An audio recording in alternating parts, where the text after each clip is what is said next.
టన్నులో truck వచ్చేటప్పటికి తేడా వస్తుంది. దాదాపు ఒక 5-6 వేలు తేడా వస్తుంది. ఎందుకని? మొత్తం ఒకేసారి బల్క్గా తెస్తున్నారు కాబట్టి.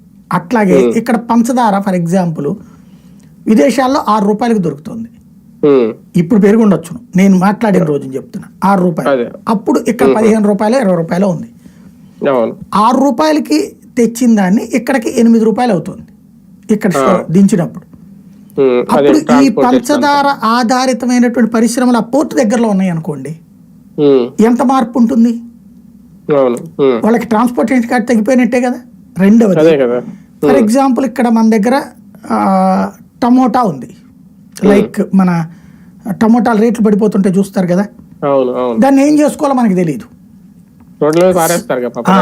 అదే శుభ్రంగా ఈ మ్యారిటైమ్ సక్సెస్ అయింది అనుకోండి, ఆ ఏరియాలో ఒక ఇండస్ట్రీస్ కచప్ ఫ్యాక్టరీలు, అంటే టమోటా కచప్పులు తయారు చేస్తారు కదా, ఈ వాటిట్లో పిజ్జాలు బర్గర్లు ఇట్లు నంచుకోవడానికి, ఈ ఫ్యాక్టరీ చేస్తే ఇక్కడ అమ్మారనుకోండి 100కి 5 రూపాయలు లాభం వస్తుంది.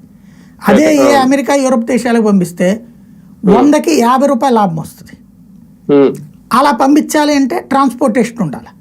ఈ షిప్ యార్డ్ దగ్గరలో ఇప్పుడు ఫర్ ఎగ్జాంపుల్ చిత్తూరు వీళ్ళందరికీ కూడా నెల్లూరు దగ్గర ఇది అంటే ఈ ఫ్యాక్టరీ తయారు చేసేసుకుని అక్కడి నుంచి షిప్ యార్డ్కి వెళ్ళిపోయినాయి అనుకోండి, షిప్ యార్డ్